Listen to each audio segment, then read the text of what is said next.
বিসমিল্লাহির রহমানির রহিম। ফৌজদারি কার্যবিধি 1898 সালের আইন, ফৌজদারি কার্যবিধি 1898 সালের আইন এ 1 থেকে 565 ধারা আছে। আমরা পর্ব 150 মতো ধারা। এর তফসিল আছে 5টা। প্রথম তফসিল বাতিল, দ্বিতীয় তফসিল হলো দণ্ডবিধি আইন শাস্তি সংক্রান্ত বিষয় লেখা আছে। তৃতীয় এবং চতুর্থ তফসিল ম্যাজিস্ট্রেট সংক্রান্ত, আমাদের তেমন পড়ার দরকার নেই, জানার দরকার নাই। 5 হলো ফোরম।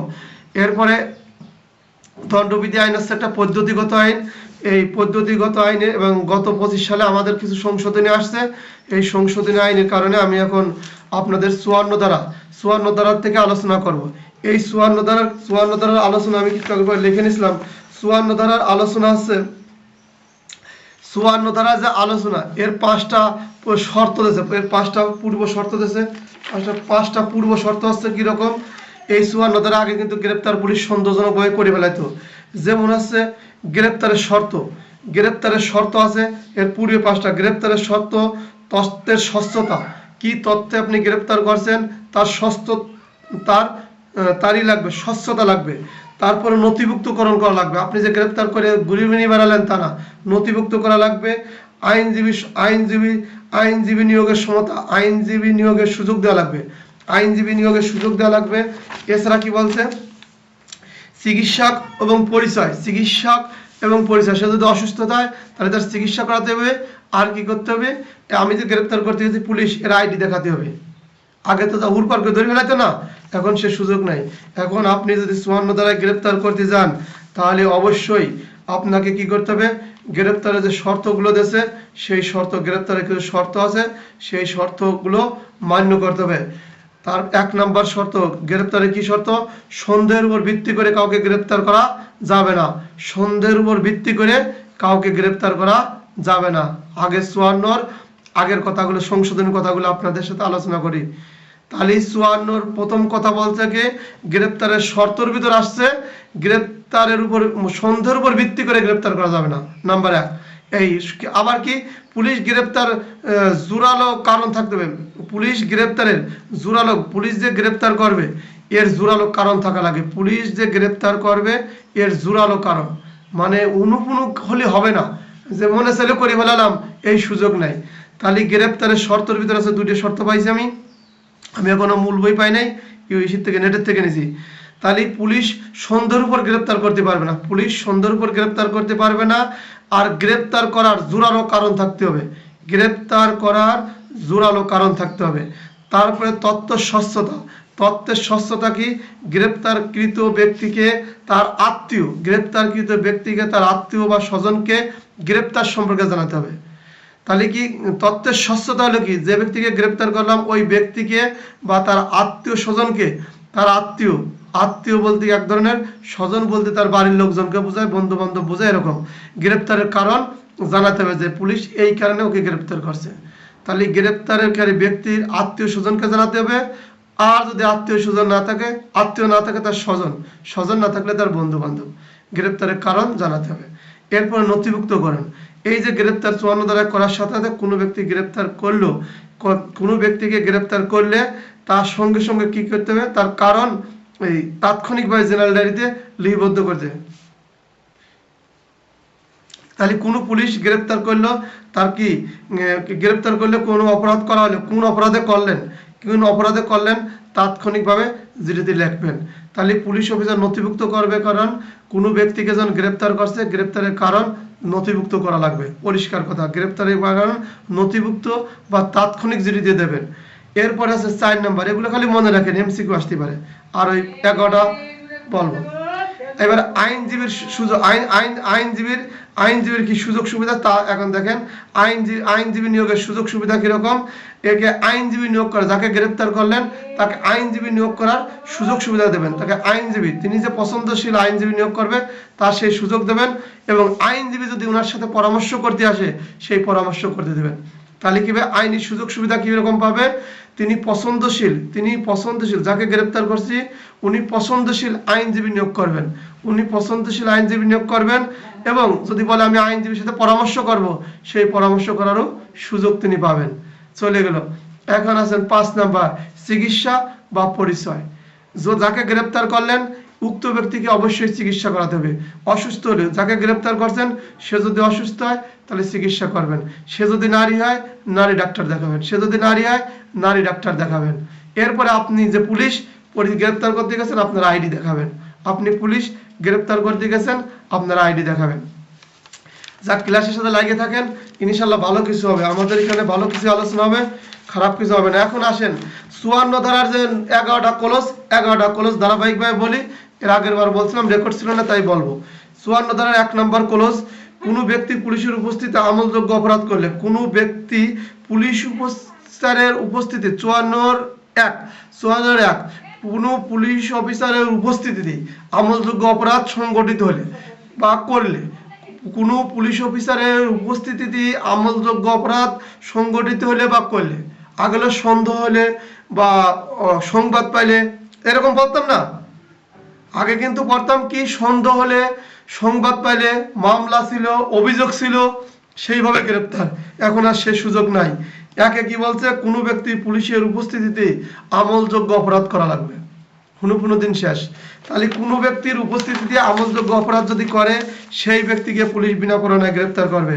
2, যুক্তিসঙ্গত অভিযোগ তথ্য। যুক্তিসঙ্গত অভিযোগ মানে যদি কোনো ব্যক্তি কারোর নামে অভিযোগ করে, এটা যুক্তিসঙ্গত অভিযোগ হতে হবে। তথ্য, যে তথ্য, সংবাদ, এই যে আমরা 44 এবং 45 সংবাদ দেওয়া, এই সংবাদ পালামার যা ধরলাম না, তাহলে তথ্য, যে তথ্য বা সংবাদ দেশে, এই সংবাদ সন্দেহ হয়েছে, ভালো কথা, যদি সন্দেহ হয় যা 7 বছর পর্যন্ত সাজাপ্রাপ্ত আমলযোগ্য অপরাধ করছে, তাহলে কি যুক্তিসঙ্গত অভিযোগ থাকতে হবে, তথ্য থাকতে হবে, এবং আমাদের সন্দেহ আছে এই অপরাধ 7 বছর পর্যন্ত সাজা হতে পারে, এই অপরাধে 7 বছর সাজা হতে পারে এবং আমলযোগ্য অপরাধ করছে, এই অপরাধটা আমলযোগ্য এবং অপরাধে 7 বছর পর্যন্ত সাজা হতে পারে। এই ক্ষেত্রে পুলিশ বিনা পরোয়ানায় গ্রেপ্তার করবে। 54(2) যুক্তিসঙ্গত অভিযোগ, তথ্য, সন্দেহ 7 বছর পর্যন্ত কারাদণ্ড হয়, এমন অভিযোগে পুলিশ বিনা পরোয়ানায় গ্রেপ্তার করবে। 54(2) 54(3) 7 বছরের বেশি মৃত্যুদণ্ডযোগ্য আমলযোগ্য অপরাধ, বিশ্বাসযোগ্য তথ্য বা সংবাদ থাকলে, তাহলে 7 বছরের বেশি, এইটা কখন বিনা পরোয়ানায় গ্রেপ্তার করব, 7 বছরের বেশি কারাদণ্ড হয়েছে বা দণ্ডের অপরাধ করছে, মৃত্যুদণ্ডযোগ্য অপরাধ, যাবজ্জীবন কারাদণ্ডযোগ্য অপরাধ, যদি এমন বিশ্বাস বা এমন সংবাদ থাকে, সেই ক্ষেত্রে পুলিশ বিনা পরোয়ানায় গ্রেপ্তার করবে। 54(3) এখন চলে যাব স্বাভাবিক গতি দ্বারা। স্বাভাবিক গতি 3-এর পরে এখন দোস্ত পেন্সিলটা নিয়ে নিতে আছে। 3-এর পরে এখন আসছে 4, 5, 6, 7। এখন 4 এসছে লাগে 4, এখন ওই পুরাতন পর আবার 4 আসছে কে, আইনসঙ্গ অজুহাত ব্যতীত যাহার নিকট আইনসঙ্গত অজুহাত ব্যতীত যাহার নিকট ঘর ভাঙার সরঞ্জাম যন্ত্রপাতি পাওয়া গেছে, তিনি যুক্তিসঙ্গত কোনো উত্তর দিতে পারতেছে না, সেই ক্ষেত্রে পুলিশ বিনা পরোয়ানায় গ্রেপ্তার করে। তাহলে 54(4) কি, যাহার নিকট ঘর ভাঙার জিনিসপত্র পাওয়া গেছে, তিনি এই ঘর ভাঙার জিনিসপত্র আছে তিনি কোনো সন্তোষজনক জবাব দিতে পারতেছে না, এই ক্ষেত্রে পুলিশ বিনা পরোয়ানায় গ্রেপ্তার করবে। এরপর আসতেছে 5 আসতেছে কি, সরকার আদেশ, যাকে অপরাধী বলে ঘোষণা, সরকার অনেক সময় যে ফেরারি হুলিয়া আসামি করে না, সরকারের আদেশে যিনি ঘোষিত অপরাধী বা যার নামে গ্রেপ্তারি পরোয়ানা জারি করছে, তার সরকারি আদেশে যাহার নিকট অপরাধী বলিয়া ঘোষণা করা হয়েছে, সরকার যাকে অপরাধী বলে ঘোষণা করছে তাকে পুলিশ বিনা পরোয়ানায় করবে। সরকার যাকে অপরাধী বলে ঘোষণা করছে তাকে বিনা পরোয়ানায় পুলিশ গ্রেপ্তার করবে। এবার 54(6) হচ্ছে গিয়ে চুরাই বলিয়া সন্দেহ, এরূপ যাহার নিকট মালামাল পাওয়া গেছে, চুরাই বলিয়া সন্দেহজনক এমন যদি কোনো মালামাল কারো কাছে পাওয়া যায়, যে একটা পাগল ছাগল বা একটা নর্মাল লোক অনেক দামি স্বর্ণের চেনম্যান থাকতে পারে না, তারপরে একটা ওর বুঝাচ্ছে এরকম না, ভালো একটা নতুন জিনিস নিয়ে ঘুরতেছে, বলছে আমি কিনেছি, সন্দেহ হয়, পুলিশের সন্দেহ হয়, কিন্তু মেমো দেখাতে পারে না, কোনো প্রমাণ করতে পারতেছে না, সেই ক্ষেত্রে পুলিশ বিনা প্রমাণে গ্রেপ্তার করবে। চুরাই বলিয়া সন্দেহ, যুক্তিসঙ্গতভাবে সন্দেহ হয় এরূপ মালামাল সে বহন করে বা তার কাছে আছে, সেই মালামালের যুক্তিসঙ্গত সে সঠিক উত্তর দিতে পারে না, প্রমাণ দেখাতে পারে না, সেই ক্ষেত্রে পুলিশ তাকে বিনা প্রমাণে গ্রেপ্তার করবে। 54(7) পুলিশ অফিসার যাকে পুলিশ অফিসার কাজে বাধা দান করলে বা পালন করলে বা পালনের চেষ্টা করলে। তাহলে 54(7) কি? পুলিশের কাজে বাধা পালন, পুলিশের কাজে বাধা বা হেফাজত থেকে পালন বা পালনের চেষ্টা করা। মনে রাখবেন, পালনের চেষ্টা করলেও পুলিশ তাকে বিনা প্রমাণে গ্রেপ্তার করবে। পুলিশ তাকে বিনা প্রমাণে 7। এরপর হচ্ছে 8, 9, 10, 11। 8 সেনা নৌ বিমান বাহিনী। 8 হচ্ছে সেনা নৌ বিমান বা সামরিক বাহিনীর থেকে কোনো সদস্য যদি পালায়ন করে সন্দেহ হয়, কোনো সদস্য পালায়ন করে সন্দেহ হয়, পুলিশ অফিসার তাকে বিনা প্রমাণে গ্রেপ্তার করবে।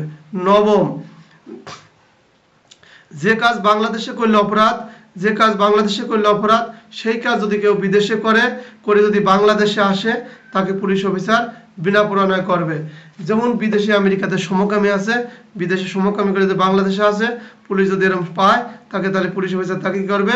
বিনা প্রমাণে গ্রেপ্তার করবে। এরকম বিশ্বাসযোগ্য খবর, সংবাদ, তথ্য থাকে যে কাজ বাংলাদেশে করে 54(9) যে কাজ বাংলাদেশে করলে অপরাধ, সেই কাজ যদি বিদেশের মাটিতে করে, সেই কাজ করার পরে যদি সে বাংলাদেশে ফেরত আসে, তাহলে পুলিশ তাকে বিনা প্রমাণে গ্রেপ্তার করবে। 54(9) এরপরে আসছে 10। 54(10) ফৌজদারি কার্যবিধি আইনের 565(3) ধারার বিধান যদি কেউ লঙ্ঘন করে, তাহলে তাকে পুলিশ বিনা প্রমাণে গ্রেপ্তার করবে। তাহলে হচ্ছে 54(10) ফৌজদারি কার্যবিধির 565(3) ধারার বিধান যদি কেউ লঙ্ঘন করে, পুলিশ তাকে বিনা প্রমাণে গ্রেপ্তার করবে। এবার 11 হচ্ছে পুলিশের ঊর্ধ্বতন কর্মকর্তা যে কোনো লিখিত নির্দেশ দেয়, কোনো আদেশ করে, সেই নির্দেশ বলে পুলিশের অধীনস্থ কর্মচারী বিনা প্রমাণে গ্রেপ্তার করবে। 11 পুলিশের ঊর্ধ্বতন কর্মকর্তা যে অধীনস্থ করে গ্রেপ্তারের নির্দেশ দেয়, সেক্ষেত্রে পুলিশ ওই গ্রেপ্তারি কার্যকরী ওই পত্র বলে ওই গ্রেপ্তারি কার্যকরী করবে। এখানে আরেকটু কথা আছে, ওই যাকে গ্রেপ্তারি করতে গেছেন তাকে কারণ বলবেন, ওই পত্র তাকে দেখাবেন। এরপর হলো 55 ফৌজদারি কার্যবিধি আইনের 55 দ্বারা ভবঘুরে অভ্যাসগত ডাকাত প্রবৃত্তি ব্যক্তির গ্রেপ্তার। 55 দ্বারা কিন্তু বিনা প্রমাণে গ্রেপ্তার। এই ধারার গ্রেপ্তার পুলিশের সমস্ত অফিসার পারে না, ইন্সপেক্টর পারে, থানার ভারপ্রাপ্ত কর্মকর্তা থেকে তদুর্ধ্ব পারে। তাহলে 55 দ্বারা ভবঘুরে অভ্যাসগত ডাকাত প্রবৃত্তি ব্যক্তিকে গ্রেপ্তার করতে গেলে থানার ভারপ্রাপ্ত কর্মকর্তা করে। কয়টা কারণে করে? 3টা কারণে করে। মনে রাখবেন, ভবঘুরে সন্দেহজনক ব্যক্তি, অভ্যাসগত অপরাধী ব্যক্তিকে পুলিশ অফিসার বিনা প্রমাণে গ্রেপ্তার করবেন। এই গ্রেপ্তার করবেন থানার ভারপ্রাপ্ত কর্মকর্তা, তার নিচের কোনো লোক করবেন না। কয়টা কারণে করবেন? 3টে কারণে করবেন। 55(1) বলছে থানার ভারপ্রাপ্ত অফিসারের নির্মে এমন অফিসার এই ভবঘুরে অভ্যাসগত অপরাধী, অভ্যাসগত ডাকাত এদের গ্রেপ্তার করতে গেলে থানার ভারপ্রাপ্ত কর্মকর্তা করবেন। তাহলে 55(1) কথা কি বলছে? 55(1) দেখেন আমার দোস্তর কত গরজ, পড়ার মাঝে ব্রেক দেয়, তার ফোন বাসায় নাই বা বের একটু বাসায় গেছে অসুস্থতার কারণে, সে পড়তে চলে আসে। পড়ার জন্য এমনি হবে না, ইনশাল্লাহ চেষ্টা সাধনা থাকা লাগবে। দোস্ত বাসায় আছে, তার জন্য ক্লাস নিয়ে আসি, বাসায় শিখে যা। তাহলে 55(1) কি বলছে? থানা এলাকায় যে এমন কোনো ব্যক্তি, এমন কোনো পরিস্থিতি বা এমন কোনো উপস্থিতি বা সাবধানতা অবলম্বন করে, তাহলে কি বলছে? থানা এলাকায় এমন কোনো ব্যক্তি আছে যিনি ঘোরাফেরা করতেছেন বা এমন কোনো উপস্থিতি গোপন করে বা সাবধান অবলম্বন করে, যিনি আমলযোগ্য অপরাধ করবেন বা যুক্তিসঙ্গত বিশ্বাস করা হয় তিনি কোনো আমলযোগ্য অপরাধ করিতে পারেন বা করে আসছেন। তাহলে কি বলছে? 55(1) বলছে থানা এলাকায় এমন কোনো ব্যক্তি ঘোরাফেরা করে যিনি কোনো আমলযোগ্য অপরাধ করার জন্য চেষ্টা করতেছেন বা অপরাধ করে আসছেন বা করার সম্ভাবনা আছে। তাহলে কি বলছে, এমন পরিস্থিতিতে তিনি নিজের উপস্থিতি গোপন করে, তিনি নিজের উপস্থিতি গোপন করে বা তিনি সাবধানতা অবলম্বন করে বা যুক্তিসঙ্গত কোনো তিনি তার বিশ্বাস করা যায় না তিনি যে কি করবেন, এরকম ব্যক্তিকে থানার ভারপ্রাপ্ত কর্মকর্তা বিনা পরোয়ানায় গ্রেপ্তার করে। তাহলে ৫৫ বলছে, থানা এলাকায় যে ব্যক্তি ঘরে তার তিনি আমলযোগ্য অপরাধ করেন বা করতে পারেন বা করে আসছেন বা তার তিনি লুকোচুরি করতেছেন, এরকম ব্যক্তিকে পুলিশ অফিসার থানার ভারপ্রাপ্ত কর্মকর্তা বিনা পরোয়ানায় গ্রেপ্তার করবে। এরপরে ৫৫ খ, ৫৫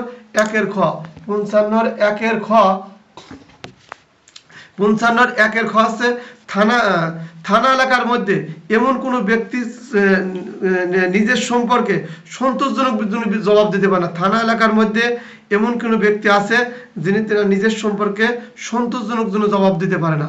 থানা এলাকার মধ্যে ঘুরতেছে এমন কোনো ব্যক্তি আছেন, এমন একজন ব্যক্তি আছে যা সন্তোষজনক জবাব দিতে পারে না, থানার ভারপ্রাপ্ত কর্মকর্তা ৫৫ খতে বিনা পরোয়ানায় গ্রেপ্তার করতে পারে। এরপরে ৫৫ গ, যিনি অভ্যাসগতভাবে ডাকাত, গৃহভঙ্গকারী, চুরি, পূর্বে তার বদনাম আছে, জেল জরিমানা খাটেছে, এমন ব্যক্তিকে থানার ভারপ্রাপ্ত কর্মকর্তা বিনা পরোয়ানায় গ্রেপ্তার করতে পারে।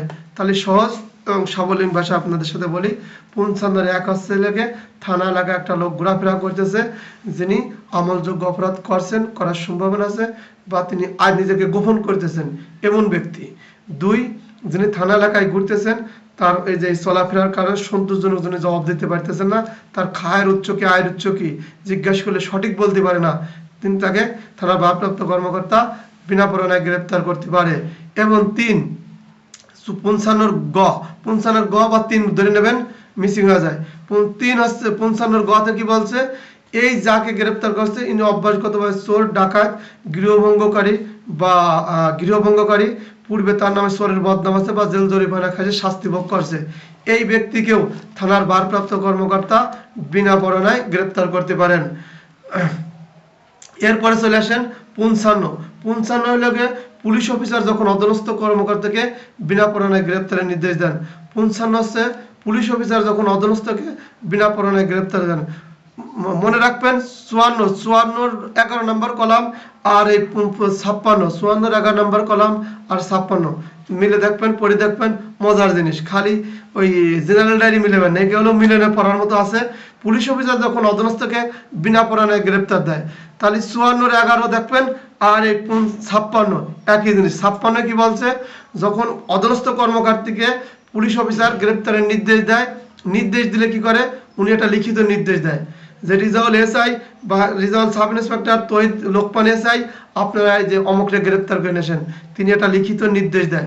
এই নির্দেশ নিয়ে আপনি কি করবেন, এই নির্দেশ নিয়ে যাকে গ্রেপ্তার করবার তার কাছে যাবেন, ওই ব্যক্তি জিজ্ঞেস করবে কি কারণে আসছেন, ওইখানে কারণ লিখে দেয়, আমাদের পুলিশের ঊর্ধ্বতন কর্মকর্তা কারণ লিখে দেয়, ওই কারণটা পড়ে শোনাবেন। এরপরে যদি বলে যে কাগজটা দেখান, তখন ওই কাগজটা দেখাবেন, তখন ওই কি করা লাগে, ওই কাগজটা দেখাতে হয়। তাহলে এই কাগজটা দেখাতে হয়। ৫৬ ধারায় এই ক্ষেত্রে যে পুলিশ গ্রেপ্তার করে নিয়ে আসলাম, এটা কিন্তু পরোয়ানা বলে আনলাম না, এটাও বিনা পরোয়ানায়। ৫৬ তো বিনা পরোয়ানায় গ্রেপ্তার হলো, ঠিক আছে। এরপরে ৫৭ নাম ঠিকানা জানাতে অস্বীকৃতি। ৫৭ হচ্ছে নাম ঠিকানা জানাতে অস্বীকৃত ব্যক্তি, আমলের অযোগ্য অপরাধে পুলিশ বিনা পরোয়ানায় গ্রেপ্তার করে। এত সময় আমলযোগ্য বলছিলাম, এই নাম ঠিকানা জানাতে অস্বীকৃতি বা আমলের অযোগ্য অপরাধেও পুলিশ বিনা পরোয়ানায় গ্রেপ্তার করে। সংক্ষেপে বলে যায় আমাদের টাইম। ৫৭ এক আসছে, যদি পুলিশ অফিসার কারোর নাম ঠিকানা জিজ্ঞাসা করে, সে যদি নাম ঠিকানা দেশে কিন্তু পুলিশ অফিসারকে সন্দেহ মনে আসছে, সেক্ষেত্রে পুলিশ অফিসার কি করে, তাকে বিনা পরোয়ানায় গ্রেপ্তার করবে, তাকে পুলিশ অফিসার কি করবে, বিনা পরোয়ানায় গ্রেপ্তার করবে। ৫৭(২) কি, এই ৫৭(২) হচ্ছে ওই পুলিশ অফিসার যখন ওই ব্যক্তির নাম ঠিকানা সঠিক পায় তখন তাকে ছেড়ে দেবে, মুচলেখা নিয়ে ছেড়ে দেবে।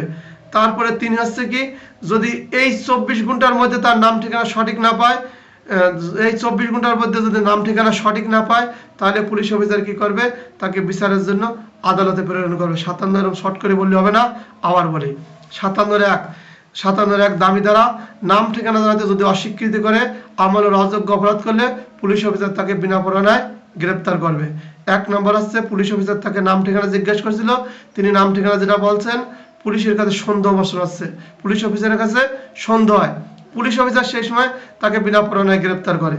কিন্তু নাম ঠিকানা যদি খুঁজে পাওয়ার জন্য তাকে ছেড়ে দেবে। দুই হচ্ছে কি, যদি নাম ঠিকানা যদি সঠিক পায় তাকে পুলিশ অফিসার ম্যাজিস্ট্রেট কাছে না নিয়ে তাকে জামিনে মুচলেকা নিয়ে ছেড়ে দেবে। এবং এই মুচলেকা এটা যদি বিদেশি নাগরিক হয়, এই যদি ব্যক্তি যদি বিদেশি নাগরিক হয়, এক বা একাধিক বাংলাদেশি নাগরিক, এক বা একাধিক বাংলাদেশি নাগরিকের নিকট থেকে মুচলেকা নিয়ে ছেড়ে দেবে। 3, এই ব্যক্তি যদি 24 ঘন্টার মধ্যে নাম ঠিকানা না পাওয়া যায়, এই ব্যক্তির নাম ঠিকানা যদি 24 ঘন্টার ভিতর না পাওয়া যায়, তাহলে তাকে বিচারের জন্য আদালতে সোপর্দ করা হবে। আদালত যে ব্যবস্থা নেয়। সংক্ষেপে করে বলি, 58 অপরাধের এখতিয়ার এলাকার বাইরে অনুসরণ। 58 অপরাধীকে অনুসরণ ও অনুকরণ করা। অপরাধীকে অনুসরণ ও অনুকরণ করা। কোনো ব্যক্তিকে বিনা পরোয়ানায় গ্রেপ্তারের ক্ষমতাবান কোনো পুলিশ অফিসার কিটা কিটা আছে, কাদের না কিটা শেষ করে দিই দাঁড়ান। কোনো অপরাধ 58 থেকে অপরাধীকে অনুসরণ ও অনুকরণ করা। কোনো ব্যক্তিকে বিনা পরোয়ানায় গ্রেপ্তার করার ক্ষমতা সম্পন্ন পুলিশ অফিসার অপরাধীকে অনুসরণ অনুকরণ করতে পারে। ইনি বাংলার যে কোনো জায়গায় অপরাধীকে অনুসরণ অনুকরণ করতে পারেন বিনা পরোয়ানায় গ্রেপ্তারের ক্ষেত্রে। কোনো ব্যক্তিকে বিনা পরোয়ানায় গ্রেপ্তার করার ক্ষমতাবান পুলিশ অফিসার অপরাধীকে বিনা পরোয়ানায় তাকে অনুসরণ ও অনুকরণ করতে পারেন। ব্যাখ্যা ছিল, সময় কম বলতে পারতেছি না। এরপরে 59 দ্বারা বেসরকারি ব্যক্তি কর্তৃক গ্রেপ্তার। 59 দ্বারা কালকে বলবো, কারণ তাড়াহুড়া করলে হয় না। আসসালামু আলাইকুম।